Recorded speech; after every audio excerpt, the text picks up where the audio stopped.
And the participant is coming from more than 10 countries: Malaysia, Australia, UK, Istanbul, Tanzania, Kyrgyzstan,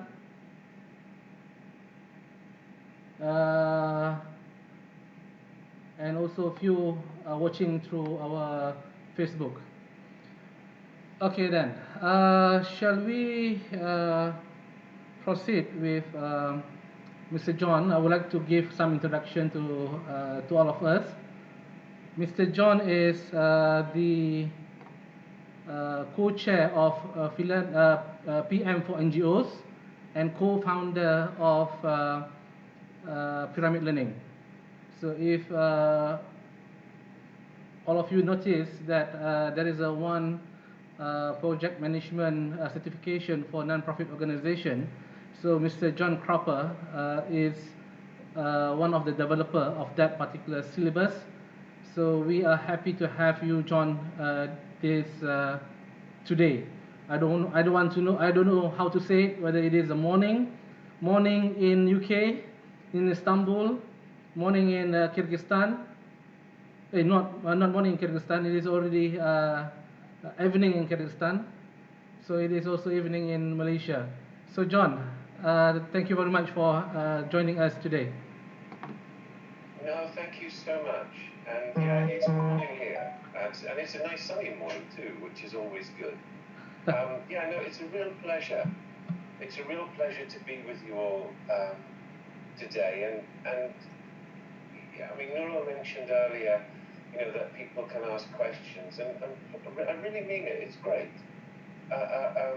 You know, the only silly question is the one you don't ask, and I can't promise to know the answers to all the questions, but if you don't ask the question, then you know, then none of us can help.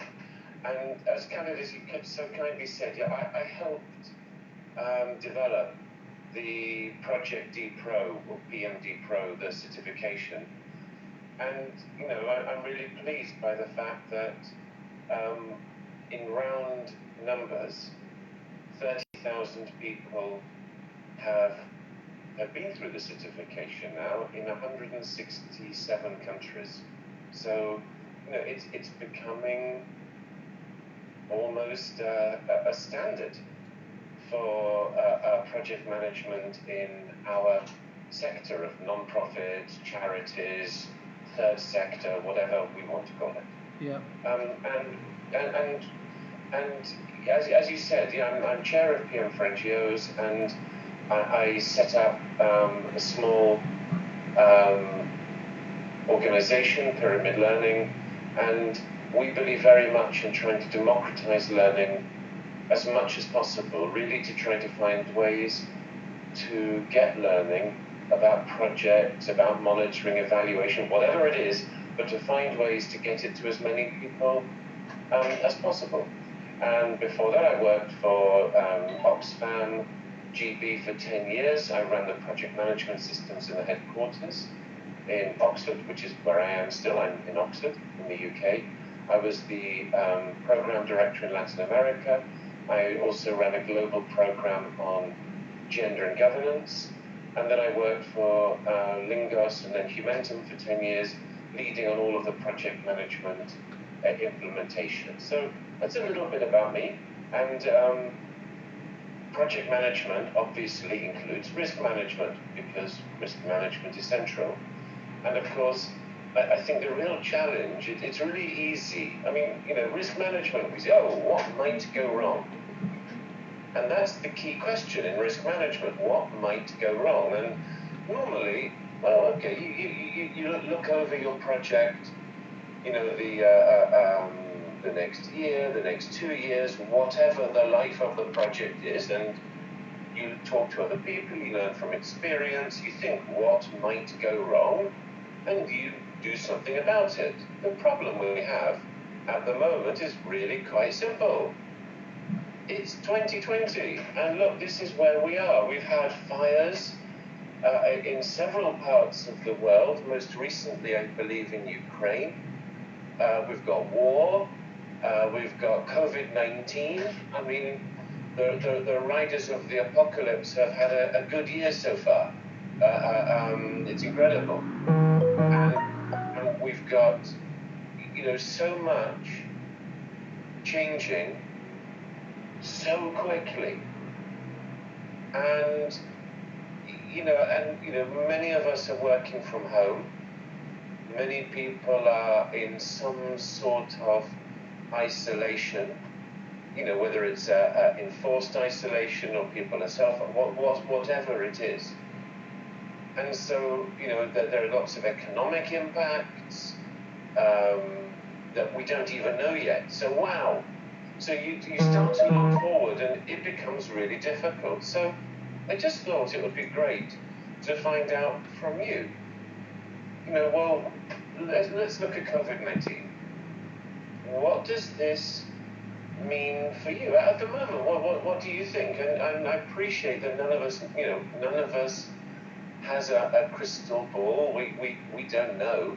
But what do you think? And it would be great if you want to put your thoughts in the chat, or those of you watching over Facebook, you can put them in there, or if anybody wants to take the microphone.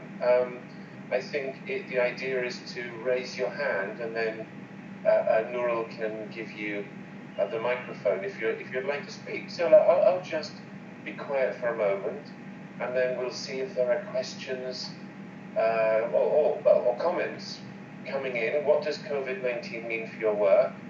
Nurul, if you and your colleagues can monitor the chat, and then let's get some of those thoughts and comments. Sure. Yes, sure. Anyone who have any comment on this, you can raise up your hand in the chat, and we will allow you. We will unmute you.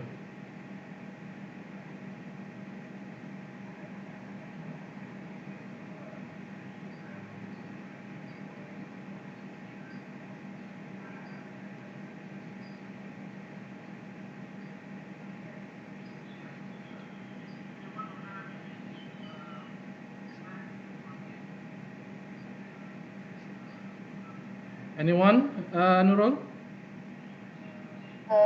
No one at the moment. So there's one from Jonathan Evans. So can you see in the chat box? Yes. Okay, I will go in. Okay. I can see Jonathan's point. Yeah, I mean, we can focus on your own work, but there's also this huge amount of uncertainty. I mean, yeah, I absolutely agree that there is. I'm just going to see if I can get the chat up again. Actually, Nurul, could you read the chat? Because if I get the chat up, it's going to cover the screen. Okay. So from Jonathan, COVID-19 means that I can focus on my own study and get away from some of the rat race for some months. At the same time, the risk of the future is both on an economic depression and continuing health crisis. Right. So that's I think there was interesting. I was listening to a podcast this morning by somebody who'd been in prison for 20 years, and he'd spent a lot of time in solitary confinement, in a tiny little cell, and he realized that, everything is an opportunity because you control yourself. So I think there are opportunities here, but at the same time, the future is, economic depression. We don't know. What does this mean for work? Is the health crisis going to continue? We don't know. So there are all of these uncertainties. I mean, yeah, I feel exactly the same way. Okay, from Mr. Parade, a shift in work approach, more work from home.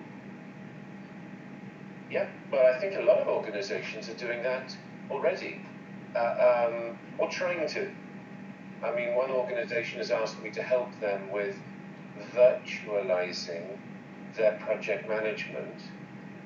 So I hope that in a way that this approach to doing more things from home continues, because sometimes in our sector, we seem to spend a huge amount of time flying people around the world to do, and maybe not everything, but maybe much of it could be done in a different way. I mean, I've been trying to argue the benefits of working from virtually for some time. Okay. I'll just unmute Hamza. I think he wants to share something. Please, Hamza. Hello, everyone. Thank you very much. So, if I would like to answer this question, I mean, we work for the Red Crescent in Turkey. I work for the Red Crescent. So for us, it means that we have to do a lot more work, but we are not allowed to act as freely as we were used to on the field. So it means that there's a lot of challenge over how we do field operations. On top of that, we have a lot of extra work that within these times, these difficult times, we play a very crucial role in this country as well as across the globe, all the Red Cross and Red Crescents. So that's a challenge for us, and we have done our best to overcome that challenge, but that's what it means for us. Yeah, I can imagine. I mean, I think you've got more work to do, but you can't work in the same way. I mean, how do you move? How do you organise food distribution points? All of the fantastic work that you're doing. So you've got to find new ways of doing it. And looking forward, well, what does this mean for funding? I mean, we're already seeing, the US, cutting off funding from the WHO. What does this mean for humanitarian funding more broadly? What does this mean for, when the countries that provide a lot of humanitarian budgets, when they're paying, so in my country, in the UK, the government is paying 80% of salaries of employees of the whole country. These are huge sums of money. How are they going to be paid for? I don't know. None of us really knows this. So, I think you're absolutely right, Hamza, to say you've got these challenges, and they're not likely to go away either. Any more comments in the chat, Nurul? Yeah, a lot actually. Can you summarise some of them? It's great. It's fantastic. And well, thank you everybody for being so participatory. That's I really appreciate that. Okay, maybe I'll just call up Jennifer if you want to share something. I've seen you contribute many points there.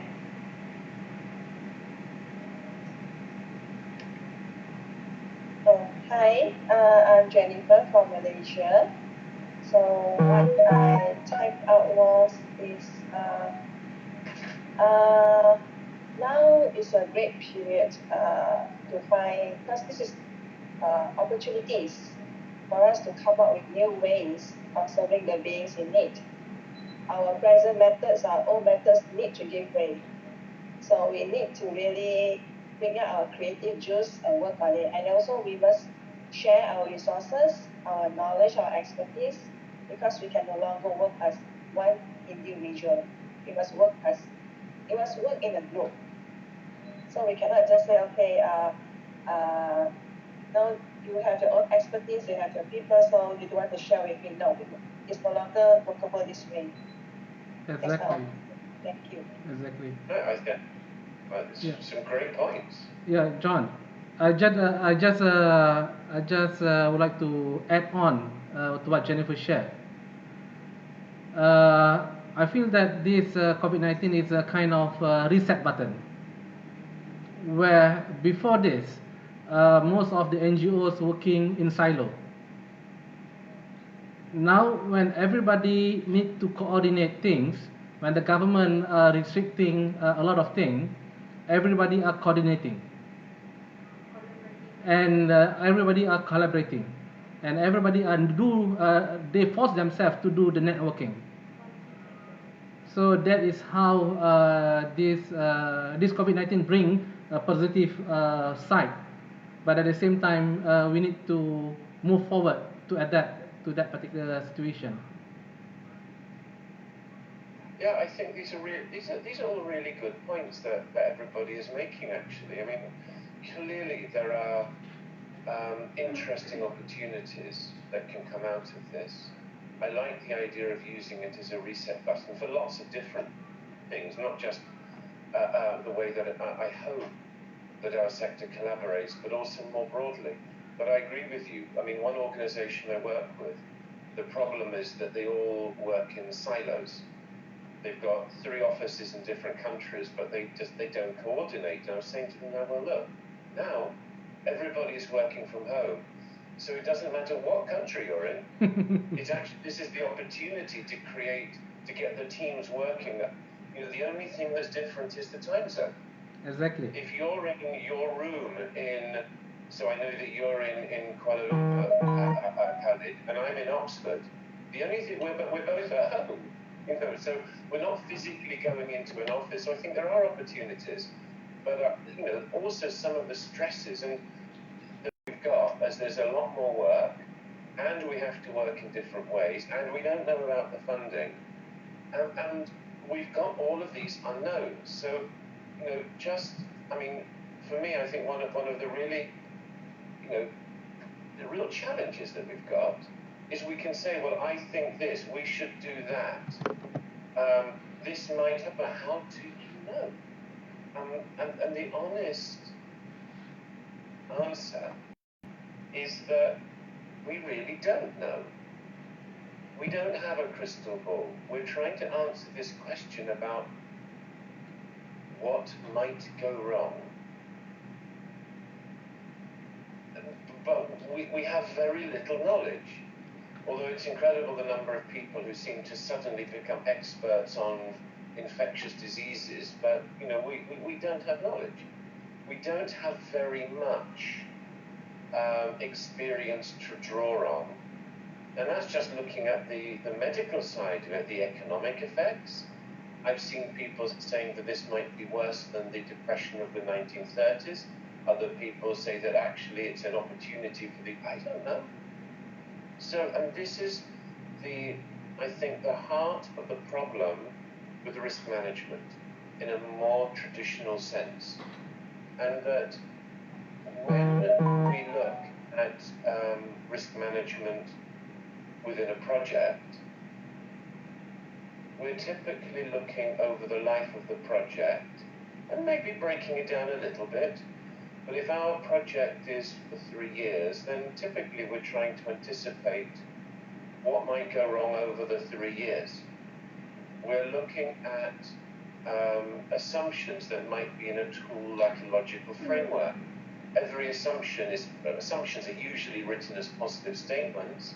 We make them negative, they become risks, so we can put them in a risk register. So we look at this, but the difficulty trying to do this at the moment is, I mean, to be honest, if you did a risk response plan today for the next 12 months, your plan might be wrong and out of date tomorrow.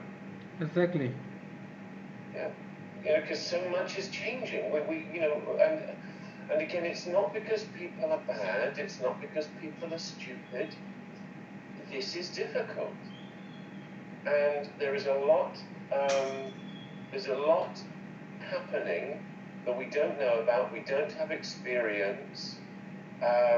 You know, I thought Hamza's point. We've got both more work to do right now, trying to distribute medical aid or testing or working with refugees or whatever it is. We've got more work to do, yet we've got less freedom to work. Maybe even our business processes are set up to work in one way and we can't do it. How do you produce the type of statistical data that your funder might want if you don't have access to it? You know, so we've got all of this stuff happening in an atmosphere of uncertainty, and then you can ask, well, what about traditional risk management tools like risk registers? And yeah, this one on the screen, what's on there is irrelevant. But again, yeah, of course they can help. But if you're looking over the whole life of the project, 3 years, 4 years, 2 years, it's unlikely to help you very much. It's almost as if you're trying to build a house, but instead of using some proper foundations, you're building on sand. Everything that you do is moving.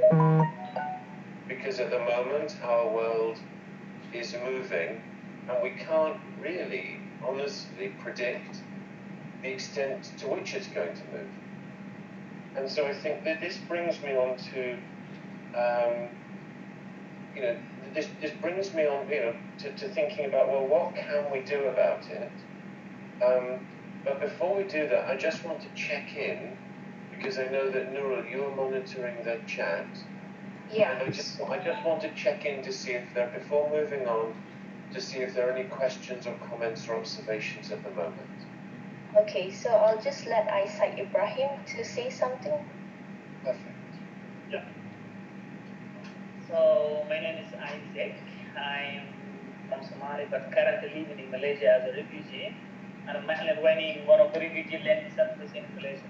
So since the COVID-19 started in Malaysia, we know it has already affected generally in population. But mainly as a refugee, now we are trying how our refugee children keep going on their education through online learning, because of this is a very difficult and challenging. Before we did not prepare that, or we were thinking that we will face such kind of these issues. But now, the second phase that we start is now we started using our refugee students on a new technology way, which is a very challenging. So in this situation, my question is, how can we run with the limited resources with the refugees those doesn't have technology background before? So how we can go up under kind of these programs with the refugees among them. And at the same time, as we know, refugees were struggling before the COVID, and now the demand is increased more. Also, our Malaysian finance students, they are trying their best to support our refugee communities, but still the demand is high than before. So in this case, how can we do something like no one step behind? I think that's a really good way to look at it. Nobody left behind, and there are no easy answers. I sometimes get a bit frustrated with very, almost simplistic answers. We should raise more money. Yeah, okay, great, but how? So there are no easy answers to this. To be honest, I think it's about, and especially in the Malaysian context, Khaled, you might be well placed to offer your thoughts as well. But I think there's this idea of coordinating and working with organizations. So, that apart from anything else, it means that there is information about the people who are left being behind. Well, one of the problems is if you don't know that people are being left behind, you can't do anything. Exactly. So I think there's that role of informing and coordinating. And then I think there's also a role for civil society organizations to work together on advocacy and lobbying on these issues. I completely agree with that. And then I think in respect to technology, that many populations have got, it's really easy. We're all on Zoom, great, fantastic. Lots of people don't have the internet. They're not going to be coming on Zoom anytime soon. So I think there it's about finding approaches that work either with little technology or even no technology, or with different technologies. So one of the things that we've done in my organization, we've created micro learning courses on COVID-19 that you can text a number and then it will download a series of just simple instructional messages. And we've been collaborating with Translators Without Borders. So we've now got them in English, French, Spanish, African Portuguese, Bangla, Swahili, Kinyarwanda, Arabic, Bangladesh. It's coming into Bangla. It's in Bangla. It's in Hindi, and it's going into Bahasa Indonesia very soon, and it's in Hausa as well. Again, is it a magic answer? No, of course not. But it's just trying to do something to help with this, with to try to make sure that people are not left behind. So I think those are great points I said. Nuru, are there any other comments or questions at the moment in the chat? Okay, there's one question from Atika Shafinas. Let me just unmute the microphone. Okay. Hello. Yeah, I'm Atika, a PhD student from National University of Malaysia. So now I'm writing about the involvement NGOs on the refugees during the pandemic. So I found that most of NGOs works on medical, psychosocial, food financial assistance. In your opinion, what else NGOs could do in helping refugees in Malaysia? That's all.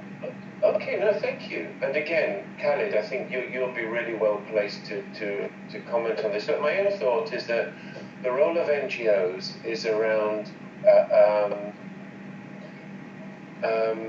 providing, on the one hand, services where services are not being provided for whatever reason, but also providing a voice.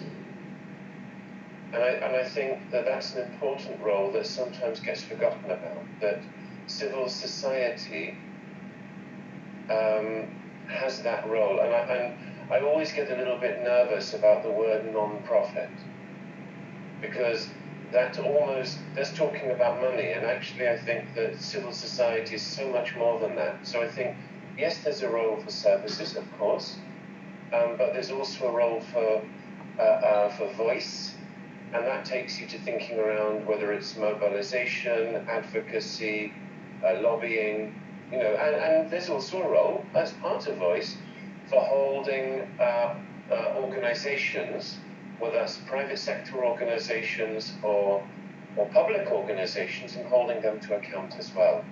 So, but Khalid, what do you think? I mean, you're hugely knowledgeable about the civil society in Malaysia. Yeah, I believe that the issue of refugee should be handled not only from the UNHCR as one side, but it also need to be proactively coordinated together with Malaysian government. Just because of Malaysia not the signee of the treaty of the Geneva, the refugee treaty, but then again there is no centralized coordination between all of us. A lot of NGO are doing work with refugee, but the coordination part. So as John said just now, voice. One is our charity work that we send food, we send assistance to this refugee group. But at the same time, what is the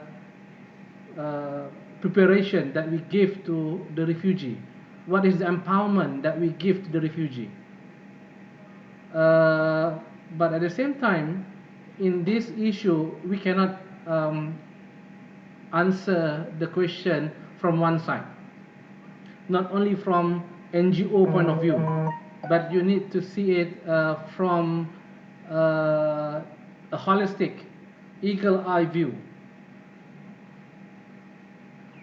That is what we are thinking, especially at Philandure.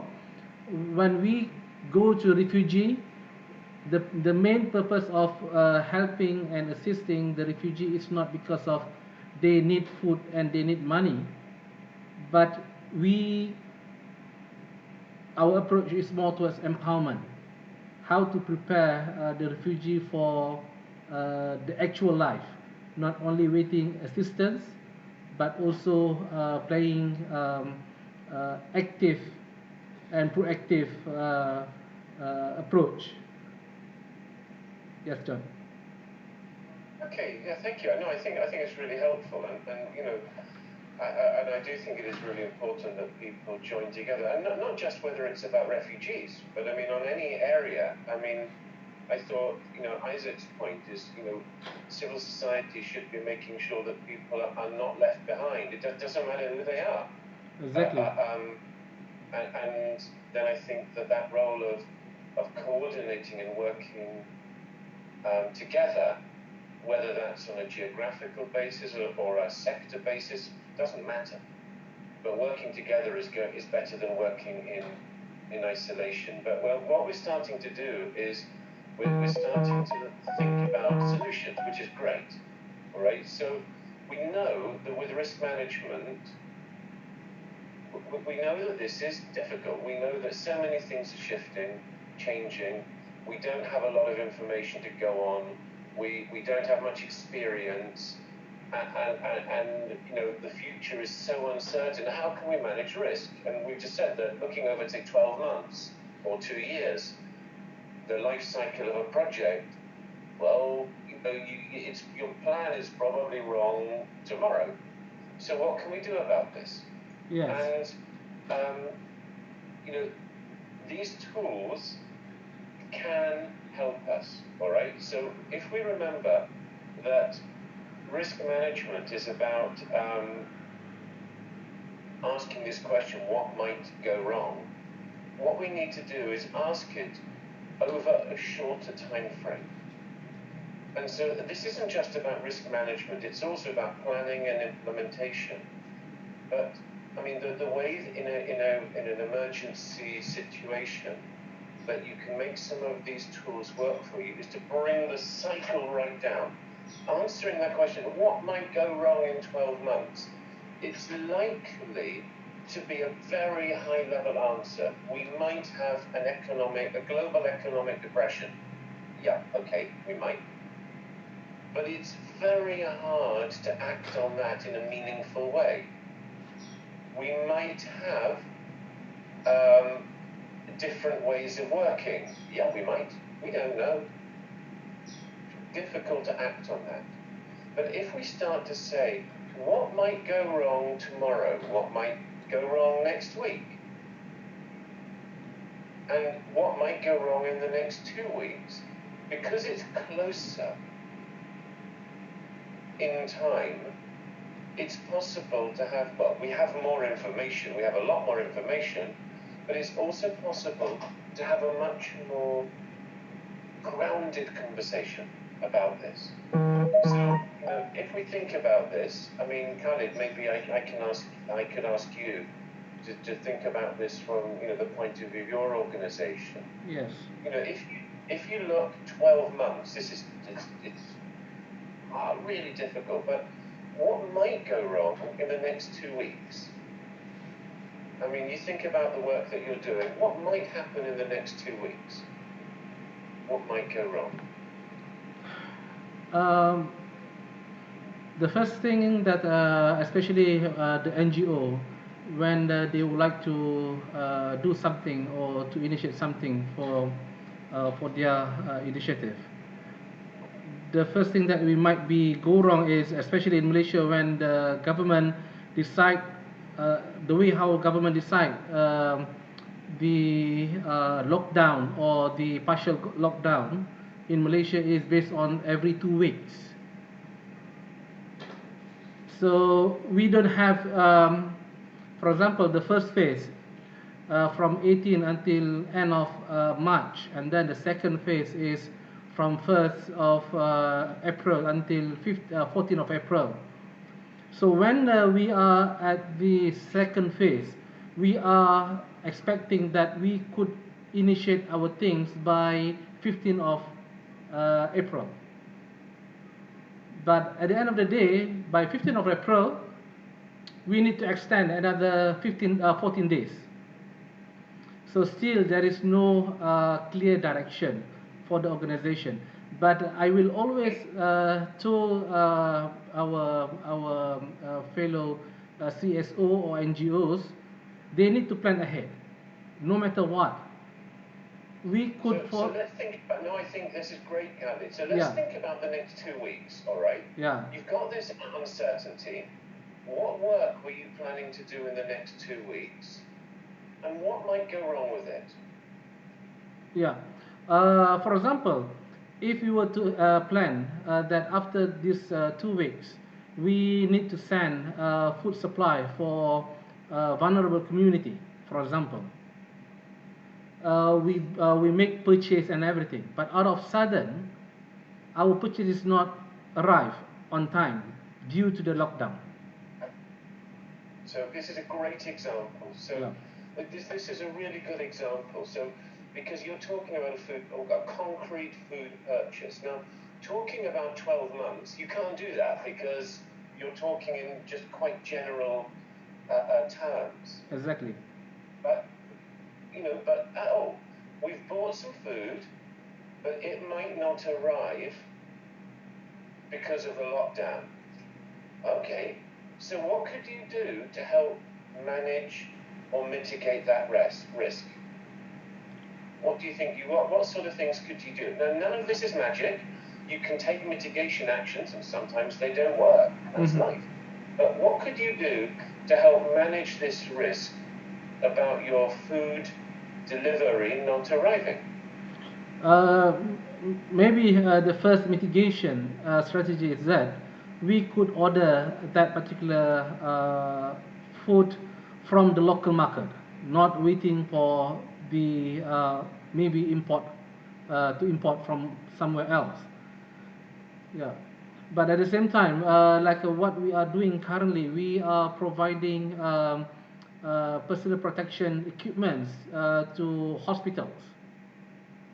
But the issue is most of the raw material are coming from China and also Turkey, and we have also from Bangkok, but we have difficulties about the shipment and everything. So still, we have a lot of risks that we need to overcome. We might achieve our target for fundraising from the public. We might have success our fundraising campaign, but in order for us to use that money and to transform that money into PPEs, is still risk. Of course, absolutely right. And thinking about it, you've got these, you gave your, great example about you're going to order food from a local market instead of importing it. I mean, that's a simple thing you can do. You've got a food distribution that you want to make on day whatever, on Wednesday. Okay, so we need to have the food on Monday or Tuesday. And what's the best way to do it? If you need to bring in the equipment, for example, one way of mitigating is to have frequent contact with suppliers, so that if there's a problem, you pick it up early. And this is much easier to do if you've got concrete risks that might go wrong. And this is where a tool like a risk register can actually be really helpful. So if we start to think about it, what might go wrong? Well, your food might not arrive. Well, what's the impact of that? Well, probably quite high, 4 or 5. Probability? Well, might be a 3, it might be a 4, I don't know on the situation. What's the response? What are we going to do about it? Who owns that risk? Who is going to manage it? But we're only using this tool to think about the next 2 weeks. Now, maybe a 2-week period is not right. Maybe it should be 1 week. Maybe it should be 1 month. Okay, fine. Adapt it. There's no problem with that. But the principle is the same. To manage risks in this very uncertain environment, you're trying to bring the cycle right down so you can focus on concrete activities. So it will just be interesting to see what people think about this. I mean, is this helpful? Do you think you'll be able to do this? Let's see what people are saying in the chat, or if anybody wants to take the microphone. Yeah, I'll give Jonathan because he raised a very interesting point here.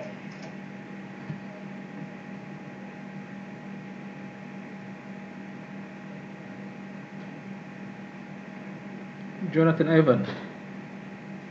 Mm-hmm. From Netherlands. I did not mention Netherlands just now. So we have Jonathan here. Oh, he said he cannot talk. Okay. Oh, okay. So maybe Nurul can read the question there. Okay. So these points from Jonathan, we need to consider a global wealth tax on billionaires. And also he also mentioned the lack of regional and global coordination is a real issue when it comes to local, national and global supply chains. The hoarding of essential PPE in certain countries over the potential of Trump developing a vaccine only for the US. A risk register can work on a short-term basis and is a good tool to do this. Yeah, so I think, Grella, I agree with all of those points. I mean, that certainly we need, these, I think the whole, well, I would argue even more than just say taxes on billionaires. I just think the whole financial system needs to be fundamentally reworked. And your point about coordination on many things, including supply chain, is hugely problematic. But I hope that despite that, and there's not much we can do, although again, going back to the earlier question about the role of civil society, I do think there's a role for civil society to coordinate voice and hold people to account. But the idea about risk registers is because it's a simple tool. I mean, I like simple things, and it's a simple tool, and if you use it in this way, it can help organizations do something about now, because I think psychologically one of the things that's really hard, both for individuals and for organizations, is the feeling of you're powerless. Mm-hmm. There's nothing you can do. This is terrible. The world is changing. We don't know what's going to happen. There's nothing we can do. You're just like a boat on the sea in a storm, but you've got no sails or no engine. You can't control the direction. And using risk registers in this short, the idea of these short cycles is a way of helping to get some control back. Perfect? No, of course it's not. But I hope that it helps organizations to at least move forward. Yes. Are there any other comments in the chat at the moment? Yes, from Dr. Sudeep. So you want to share something?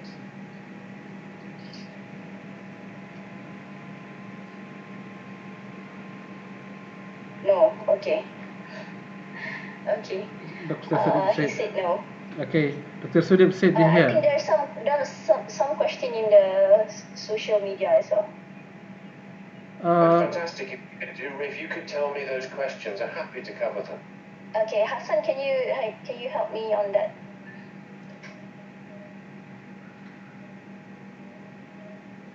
Yes, Brother Haziq said, he said, hi John, what framework would you suggest for organization to use in terms of agile risk management? What is the best framework? Yeah, look, it's a great question. In terms of risk registers, something like the one that's on the screen is just as simple as possible, but in the end, the format doesn't matter that much. All right? Risks are managed by people talking and doing things. You know, you're asking that question. I mean, even if you didn't write it down, if you've got your team together and you say, okay, what might go wrong in the next 2 weeks? Oh, this. But it's this group activity. You're getting people working together, getting these different perspectives. And then you might say, okay, we know what might go wrong. What can we do about it? Oh, we could do this, we could do this. All right, how probable is it? What do we think the impact is going to be? Well, actually, all a risk register is documenting that conversation in one way. But the conversation is the most important thing.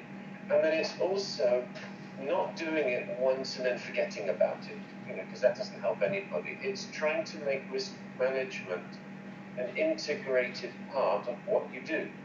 So if you have team meetings every week, risk management can be part of the agenda. If there's nothing to say, if there are no changes, okay, move on. No problem, it's taking you 5 seconds. But if there is something to say, maybe there's a new risk, or maybe an existing risk has changed. Maybe your mitigation has been successful, maybe it has not been successful. But if there is something, if there is some change, then you've got a place to talk about it. But so I really stress the conversation above everything else. And then what this can look like in terms of a structure is something like this. So I mean, you've got this cycle of planning, managing, and reviewing, but you're doing it in like 1 or 2 week cycles, short cycles. And then you're at the end of that, you're revising the risks, updating, and so on. And the things that you might previously have done over a quarter or 6 months, you need to bring right down and focus on that short term, and then you can change it as things start to stabilize. Then maybe it doesn't need to be 2 weeks, it could be 3 or 4. Okay, fine. That's fine, you adapt it. But the idea of this is just to illustrate using these short-term cycles to help you get back some control. John, I noticed that in Project D-Pro framework, in every phase there is a decision gate. That particular decision gate can be the communication for risk management. So, you're right. In Project D-Pro, we have the idea of decision gates, which are almost like go, no-go moments going through the project life cycle. You know, you can have them between the phases, but you could also have them inside a phase. So when you're implementing, you might have one at the end of every quarter. But it's a review moment. And for something like this, you might say, well, your decision gate could be at the end of 2 weeks. You could review, you say, oh, are we good to continue? Or do we need to stop and do something else? You could certainly include one then. A lot depends on the work that you're doing. But it's taking this big decision. Are we good to carry on? Do we need to stop? Or do we need to do something else? But I think it's also an opportunity. I mean, for me, decision gates are also, and you notice here on the screen, you can see it's got review. And for me, this is also about, it's an opportunity for participation and for communication. And I honestly believe that most of good project management, and risk management for that matter, is about getting the right people to have the right conversation at the right time. If everybody is working separately, and nobody's talking to one another, it doesn't matter what tools you have, it probably won't work. And if people are working together, if people are collaborating, then even if your tools aren't good, it will probably be okay. I mean, it is so important to do that. So decision gates can be an opportunity for that as well. Yeah. John, some of the organization, CSO, they are receiving fund to do projects. For example, youth empowerment or refugee empowerment or vulnerable community empowerment. But because of this pandemic, everything needs to be postponed. There is no way for them to go to the on ground and to conduct the empowerment program. And it makes them face a bigger problem when they did not receive the fund from the donor, from the funder, and after that they already engage project managers or project coordinators or project team to do that. So how this risk management, how do we manage this kind of risk? So again, I think you're saying, and it's a real problem. I mean, some foundations have been very good, and some have not. Probably most are somewhere in the middle. And the other issue around this is what you've just been speaking about, communication. I've actually seen cases of foundations saying that they are trying to find out information but not getting it from their grantees because the foundations want to help, but they don't know how to help because there's no communication. Mm-hmm. So I think it's about, again, this short time frame. What might go wrong? Well, what might go wrong is that you don't have money to pay your staff salary in this case. You know, that's the summary of it. All right, what can you do? Well, first thing you can do is talk to the donor. Let them know what's happening. Does the donor have any rules about this? Are they happy to, because you have to work within their, they have constraints as well. Most of the donors are going to be working from home as well. But again, what might go wrong? You know, you might not get money to do this. You might not be able to start this activity on this day. And I think, it's essential to talk to the funders.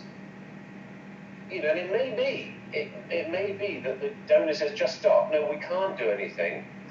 This is maybe the worst case. We can't do anything. We need to suspend everything. Yeah. Right, that's not good news. But the earlier you hear it, the better. Because then you can actually take some action. Yeah.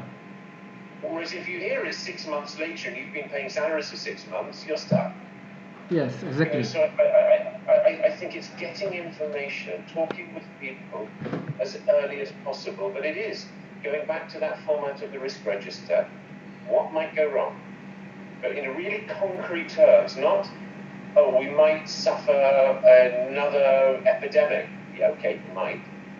But that's so high level, there's nothing you can do about it. Yes. But what might go wrong in your organization, in your project, in the next 2 weeks? You might not have money to pay the salaries. That's concrete. And then you think, okay, what can we do about this? That's the way to manage the risk. Not eliminate the risk. It's not possible, but about managing it. And you're raising some good questions, so I thought it's probably also good now to just, and we're past the hour, so I think it's good to see what questions there are. Yeah. What questions people have got about anything that we've been talking about today.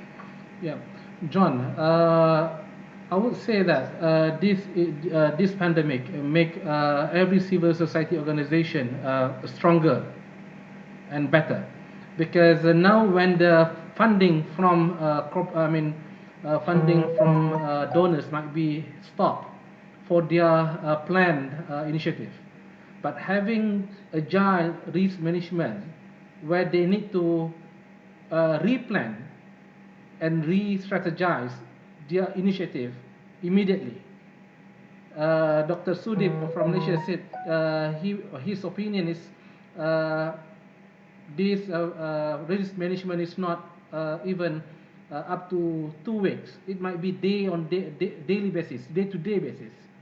We need to be agile in day-to-day basis. Apart from that, think that's a fantastic point. Yeah. I mean, my point about 2 weeks is a shorter cycle than a traditional project cycle. But you're all working in different contexts. I mean, if you're working on the front line in a health center, a hospital, or something like that, 2 weeks probably looks like a lot of, that's long-term planning. Maybe a day-to-day is a better way to do it. But again, the idea is it's the same approach. Get people together, and maybe what might go wrong today? What can we do about it? Exactly. Maybe there's a chance that the hospital is low on oxygen. Quick, we need to talk to a supplier.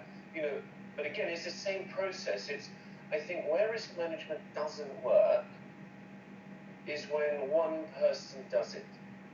Yes. And I've seen this in organizations. It's almost, finance does that. Well, that's really unhelpful. It's not fair on the finance people, and it's not fair on the organization. It's actually getting the team. And if you need to make it more frequently, it needs to be every day or every 2 days or 5 days, well, fine, do it. But again, it's this process of plan, implement, manage, review, but in this short cycle. Yeah. Okay, I think one of our attendees would like to share something. Farah.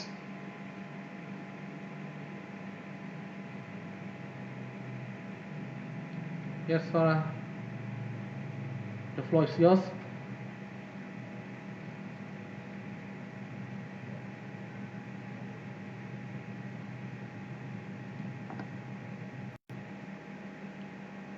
Okay, while waiting for that,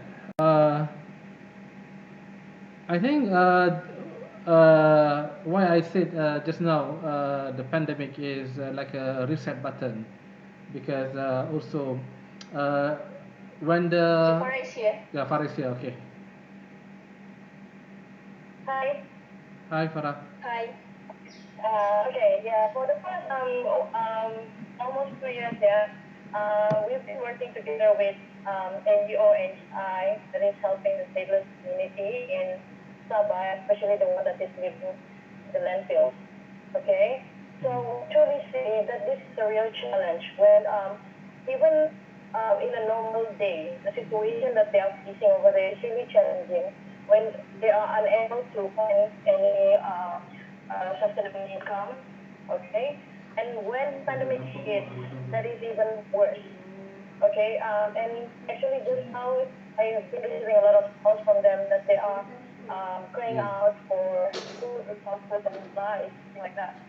So this is something that I would like to share with everybody, that this pandemic that is giving a lot of effect to us is also even bad, it's affecting the refugees and also the indigenous community.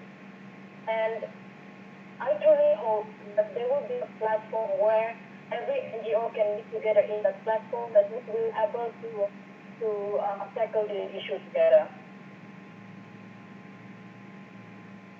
Yeah, I think ideas like that are fantastic.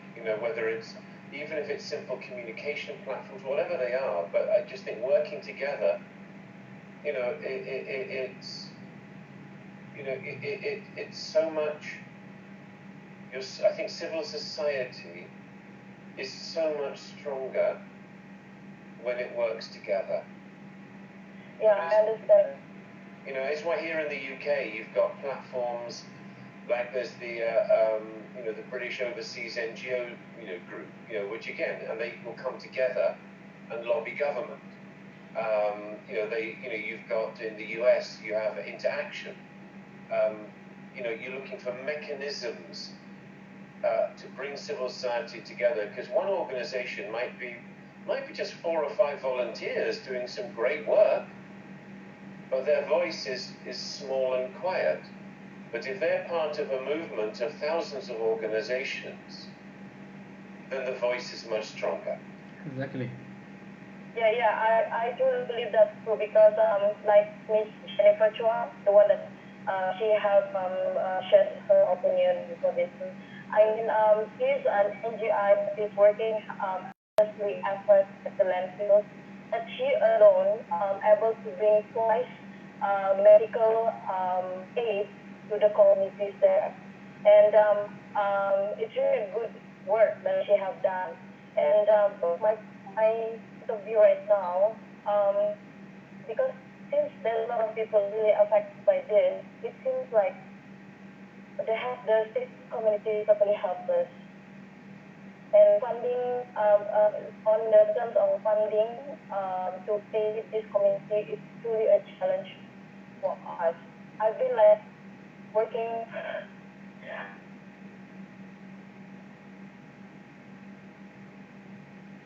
around trying to check. It seems like I haven't got anything yet. Okay, John, I think when during this pandemic period, a lot of people would like to join hands to assist, not only from the corporate companies, not only from the NGOs, but also from the general public. From our experience working with Mercy Malaysia, for example, when we do crowdfunding, the numbers coming in is very great. It is very good because the general public have the soft point, because this pandemic touched their soft point to donate more.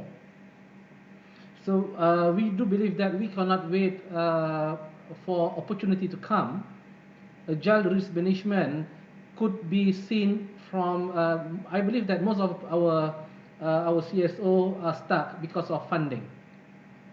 Once we start because of funding, we need to some kind of change our direction a bit, change our strategy a bit, not really to push to still carry on with our initial planning, but we need to change and to adapt ourselves in this fragile situation. And crowdfunding will be the best. And then based on our experience, when we start to do the crowdfunding, the corporate companies start to eye on us. And a lot of corporate companies, private companies, businesses would like to join together. So I believe that we could not wait for opportunity to come, but we need to create things. I completely agree. Now, I think crowdfunding will work differently in different countries. And in some countries, especially least developed countries, crowdfunding probably won't work at all. But it can certainly work. It depends on the context. But again, I think there's a role here for coordination, because one of the things that you see that works very well in the UK for big emergencies, this is more the hurricanes, earthquakes, this type of response. You have the Disasters Emergencies Committee, and what that does is centralizes fundraising, so you don't have every NGO doing everything separately. But if you've got 100 organizations in Malaysia, for example, all crowdfunding, all in parallel, it's not going to help. I think what it can actually do is it can create what's called like donor fatigue. Everybody's tired. Oh, another request. Exactly. So maybe there's a role for organizations to centralize that, to say, look, we will do the funding on behalf of, and then distribute the money accordingly. I don't know the context, but again, coordinating is always helpful. And then, it may be that that's for one organization. That could be their role in this. Their role is going to be around resource management, and another organization, it might be around implementation. Okay, that's fine. But it's coordinated. Yes. But I think this what this points to is that it's again, this message about collaboration is really important, working together. And I think what you also said is about doing something. It's not just waiting, because I think if organizations just wait, there's a chance that they will not, they'll just close. Exactly. Because it's cash flow that kills organizations. So it's and hopefully, having risk management and integrating risk management into the work, with this idea of these short time cycles, it can help organizations move forward. Maybe not, the way they were before. Okay, no, they're adapting, they're being flexible, but it's starting to get some control back. And then if you start up multiple, initiatives, like for example, a common platform on fundraising or whatever it is, again, that becomes a project. All right, so you've got your overall project plan, but then you could break that down into small pieces of 1 or 2 weeks so that you can manage the risks appropriately in that plan, because creating a common platform is still a project, and you're still doing it in a time of great uncertainty. Yeah. Any other question, Nurul? Just some inputs, I think. Mr. Farid Faiz, if you would like to share.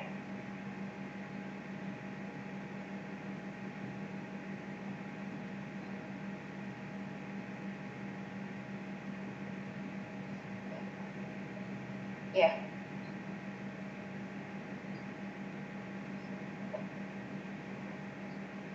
Mr. Hello? Farid?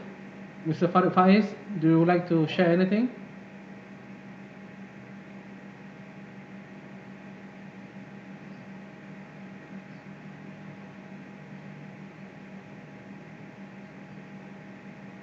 Well, if there are inputs and they're in the chat, do please feel free to, Nurul, to go in and read them out. Yes, Mr. Farid. Okay. I can see you now, but we cannot hear you. Yeah, but I already unmute your microphone.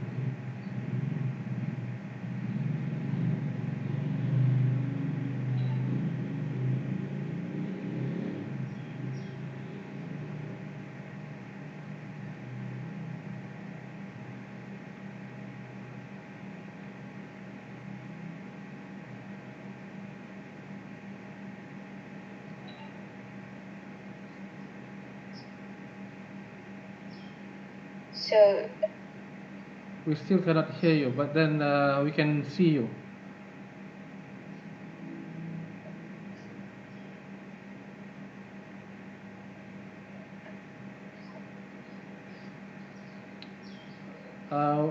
We can't hear you, sir.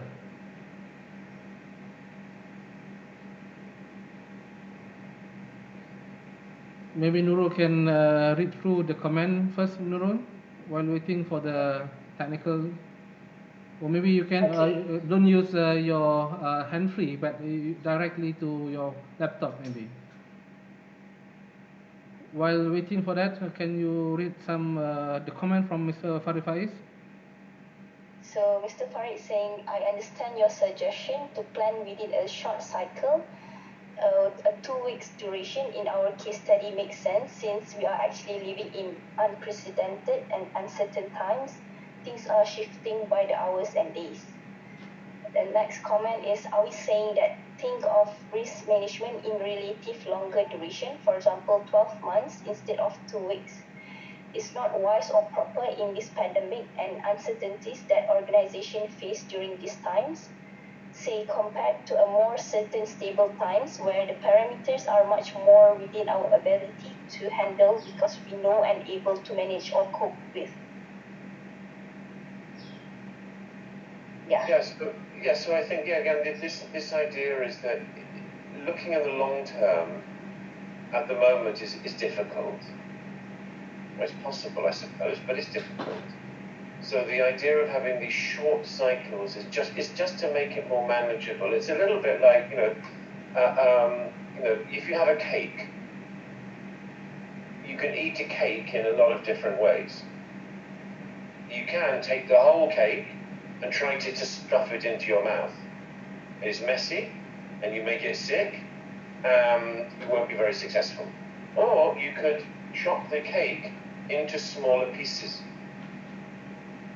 And that makes it easier to eat. And the idea about these shorter time frames is looking at risk management and planning and implementation, for that matter, for this shorter time period, it makes it more manageable.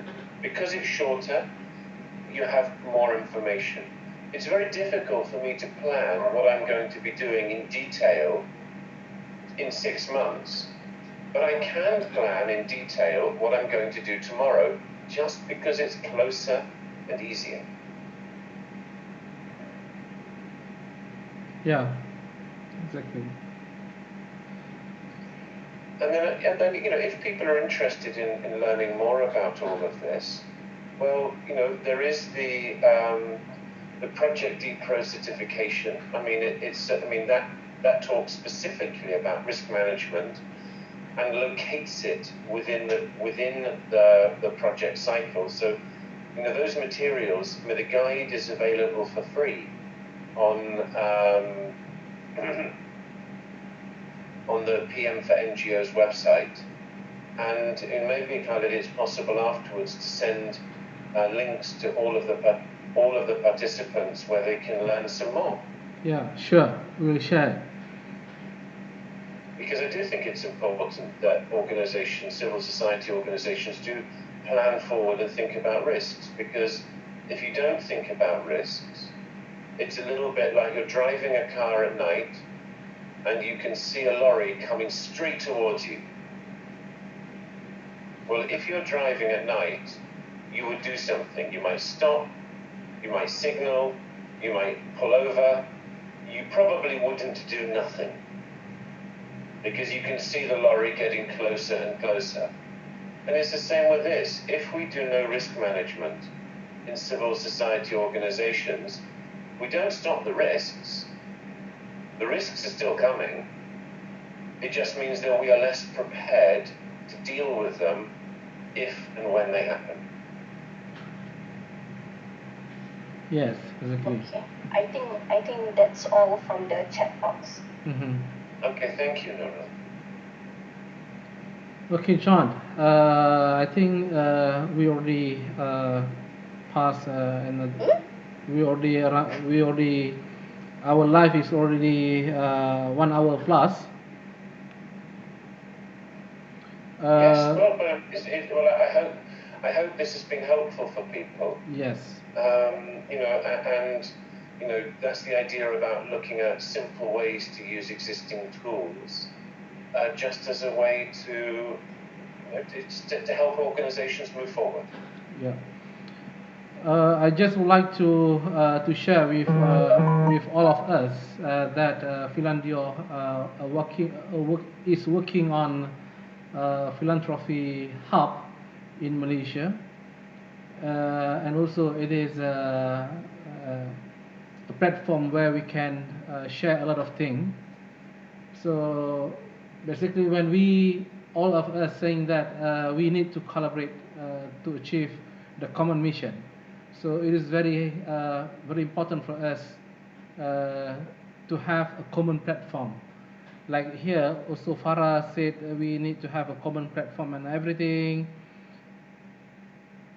Maybe Nurul can share a bit what is philanthropy hub. Nurul. Okay, do you have that particular slide? We have it in the video. Okay, so basically, Philanthropy Hub it's a platform for everyone just to share what's happening in the philanthropy world. It doesn't only restrict in Malaysia, but it's everywhere. Because when we talk about collaboration, of course we need one centralized communication, so that the information doesn't aspire or doesn't everything is there. So in Philanthropy Hub, we are actually doing some integration with the current with the current news awareness, or even if you would like to write a blog or articles on what activities that you are doing for your organization, or any particular help that you want, like a heads up for the committee, or actually in this particular area we need some help with this kind of thing. So it's actually a social platform for the philanthropy work. So anyone who able to help, they can just go there and see what they can do together. So that's the basic idea of Philanthropy Hub. Yeah. So maybe yeah. you can also share the any topics that you would like us to organize in the next webinar, so we can just maybe once we get your suggestion on the topic, so we can discuss with our team. Maybe we can pick up the most interested topics for our next webinar. Yeah. I think that's all for today. Just for your information, for everyone information, the Philanthropy Hub is a platform where we can have news, awareness, and blog, and then we will have discussion, forum, online sharing, best practices, know-how, references, and also to have a community of practice. So the civil society organization could have best practices, frameworks to be shared free of charge. They will know and learn from each other, and we also encourage people to share their knowledge, to share their best practices, share their inspiration, share their initiative together, so that we can learn each other. Because I believe that civil society organization is a place for us to learn from each other, and it is not a secret ingredient or recipe for us, our own organization, but it is for better and bigger social impact. I think that's all from us. Do you have anything else, John, before we end? No, not at all. Just to say thank you so much. It's been great to collaborate with you as always, Navid. And I think that the work that you're doing is phenomenal. And it's great to be in touch with so many people from around the world.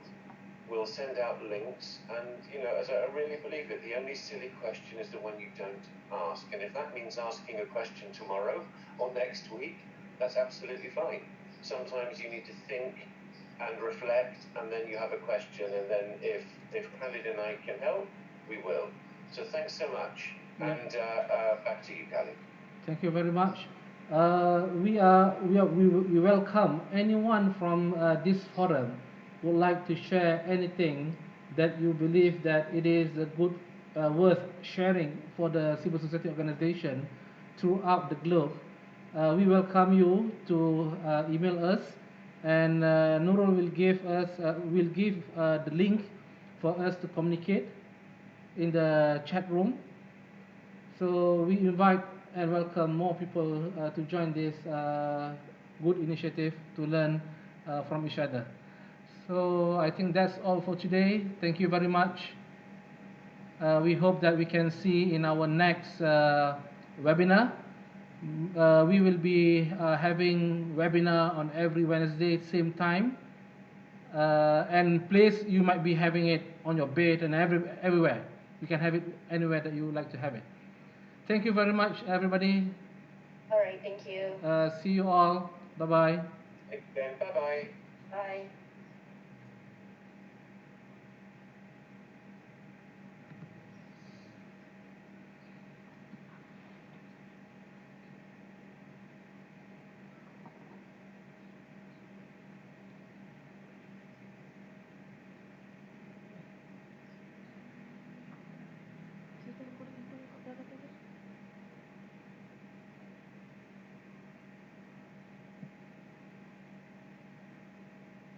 Tak boleh share video.